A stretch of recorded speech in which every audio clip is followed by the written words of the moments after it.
everyone and welcome back to Lucky Loaders 15, where I'll be giving you my 4 best tips for tomorrow's horse racing. Now before we get stuck into that, just got a few things to go through with you. First of all, if you haven't done so already, make sure you check out my eye catchers of the week, and also as well the first ever episode of the Loaders Lane to Cheltenham, where I give you some anti-post tips for the Cheltenham Festival. If you haven't seen those already, there'll be some links in the description box below.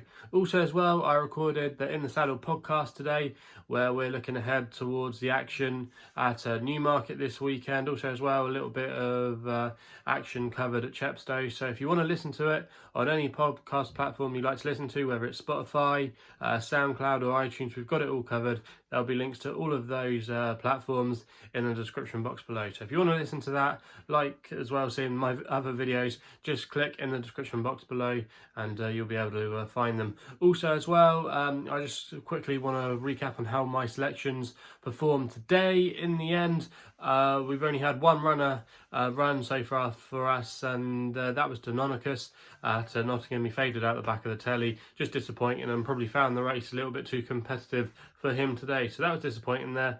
Also as well, what was disappointing is the fact that 2 of our tips weren't able to run. We had a non-runner with our nap. That was late date for Mickey Hammond.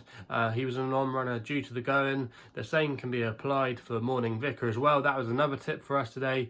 He was pulled out not long before the race, and there'd been a lot of money around him, so he's definitely going to be one to note on his next start or next when he's in the declaration. So look out for him, Morning Vicar.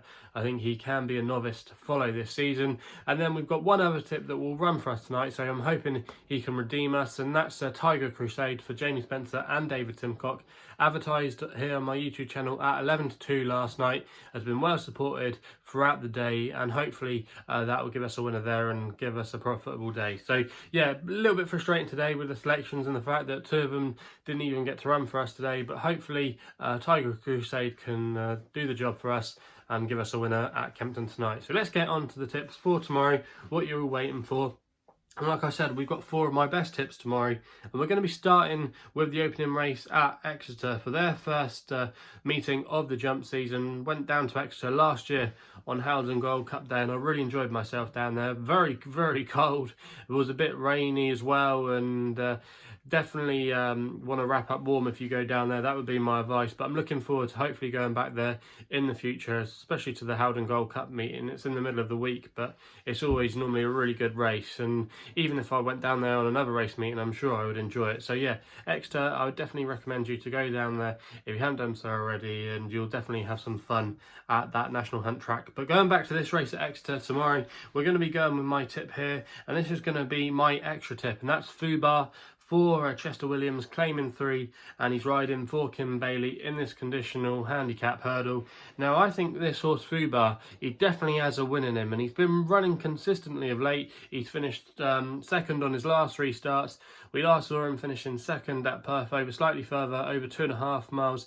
He's dropping back to 2 miles tomorrow, and on the pick of his form, you got to think he'll have a chance. Probably the best piece of form he's got in his most recent history anyway, was when he finished second to Neil King's Brandon Castle, who's a fair performer, and that was in a warmer race than this. That was in a class 3 handicap, so obviously this is a little bit of a class drop. There's going to be plenty of horses in here as well that are going to need the run, and also as well there's 1 or 2 that I think are a little bit high in the weights that are prominent in the betting. So I think Fubar, he's been running consistently, and I think he can be rewarded with it tomorrow. You can get the 7-1 with William Hill, who are offering 4 places on the race. Kim Bailey stable, I think, are just turning a corner now. They had a winner today at Ludlow, and their horses are starting to run up to form, and I think he's going to go on a little bit of a spell, Kim Bailey. I did say a couple of weeks ago that I think his horses were below par and might need a run, but this Fubar won't need a run, and I just think, like I said, the stable might start going through a purple patch. So yeah, Fubar tomorrow, I'm quite confident of a good run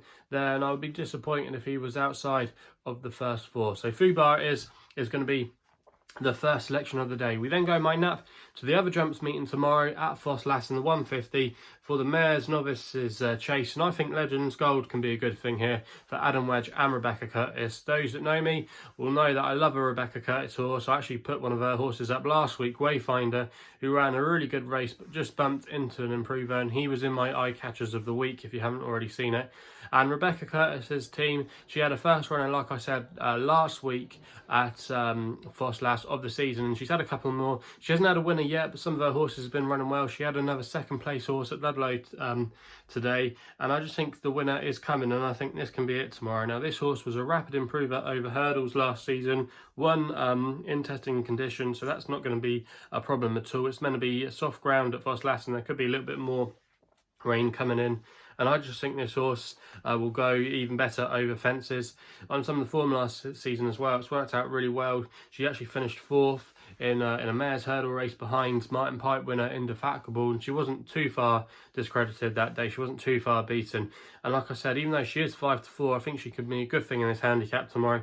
I don't really see too many other horses to worry about. She's the clear best on ratings, and the others would definitely have to improve quite a lot on what they've shown. So for me, Legends Gold tomorrow, I think she can open her account over fences, and for me, she's going to be my nap in the 150 at Ffos Las. We then go to the 230 at Exeter with my long shot, which is Mr. Medic, who you can currently back at 15-2 each way for Robert Walford and James Best. Now, this horse, Mr. Medic, has been a great servant to the stable, but he's still only 9 years old, and he still might have a few more races left in him, and he's actually now really well handicapped. He's off a mark of 130. Now, you might remember a couple of years ago, he absolutely bolted up at Ascot in a really competitive handicap off a mark of 134, and for winning that race, he really did suffer, and he went quite high up in the weights. After that, he was running in a lot more warmer races than he's going to be running in tomorrow. It's a bit of a class drop for him, and also as well, he was going on ground that was ideally not suitable. He likes good to soft ground, and I think that's the ground we will have at Exeter tomorrow. I should have said with Fubar's race that the ground at Exeter tomorrow is probably going to be good to soft. It's currently good to firm. There is rain expected tonight, and it'll probably stop early in the morning, so it will have a little bit of juice in it, but with the amount of rain that they haven't had down there, I think it should be all right for Mr. Medic, and he is really well handicapped now, like I said. Also as well, normally the time to catch him is fresh. He's won at Exeter before going fresh. He's won at Ascot before going fresh. So I think this is the time to catch him, and like I said, he's £4 below his last winning mark. And Robert Walford as well is an underrated trainer in my opinion. He had a winner at Fontwell last week with a horse called the Brothers, who, if you follow your national hunt racing, have been running a lot of good races in the sense that he'd always been a consistent animal, but he failed to get his head in front, and he finally was able to break his duck last time at Fontwell. So I think the horses are running okay from the small sample size anyway, and I just think Mr. Medic tomorrow, there's a lot in his favour, and I think dropping back down in class to a workable handicap mark, going fresh, I just think there's a lot of things in his favour tomorrow, and at 15-2, that is why he is going to be my long shot. We then go with the next best in the 7:30 at Chelmsford for the evening card there under the floodlights, and I go to the 7:30 with a horse called The Heart Never Lies, currently at 4-1 for Luke Morris and Sir Mark Prescott. Now this horse, he's actually been on my radar for quite a while now. Some of you that follow my work might remember that I did a podcast with Peter Finch, another top tipster in the world of social media. Yeah, Peter Finch. We did a podcast with him on his 20 horses to follow, and he actually put a couple of Mark Prescott horses up, and this was the one he said about, and he said that the time to follow this horse would be when he is stepping up in trip. Now, so far this season, he's really shown very little. He's been well beaten. He was actually favourite on his first start of the season at Leicester, but he's now down to a basement mark of 48 after starting off 54. But if you look at this horse's pedigree, yes, he's by Oasis Stream. However, if you look at the dam side, which I think is where he takes after more, there is plenty of stamina. He's out of a Galileo mare, and tomorrow is going to be the first time he's tackling a proper trip. He'd been running over 10 furlongs before at Newcastle, where he looked like he was crying out for a trip. He was trying to make all the running that day, and you're never going to make all the running over longer trips, especially as well down that home straight at Newcastle. You very rarely see that.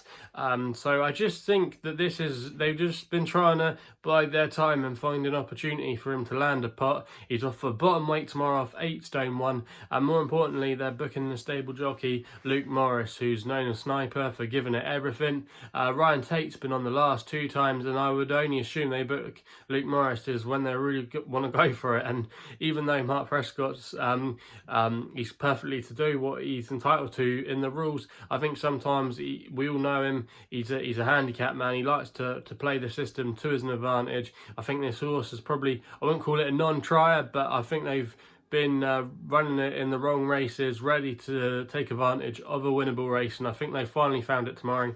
You can currently back it at 4 to 1, and I do think that this is the day where he will come of age, and I think he will finally get his win. So yeah, that's my selection tomorrow. The Heart Never Lies.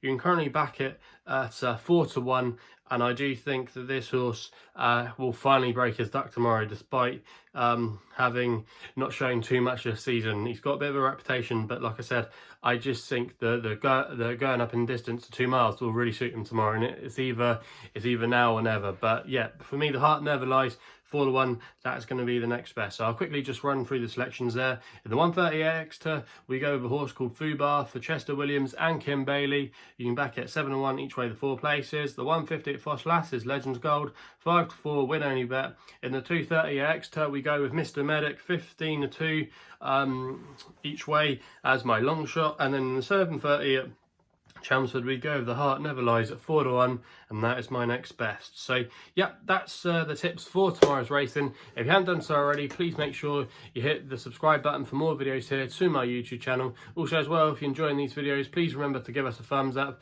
And also as well, if you want to follow me on social media, you can do, where my handle is at LuckyLoader15. And if you want to find out a bit more about myself, check out my website, which is www.chrisloaderracing.co.uk. So please gamble responsibly. Hopefully Tiger Crusade can do the business for us tonight, and we'll be seeing you soon.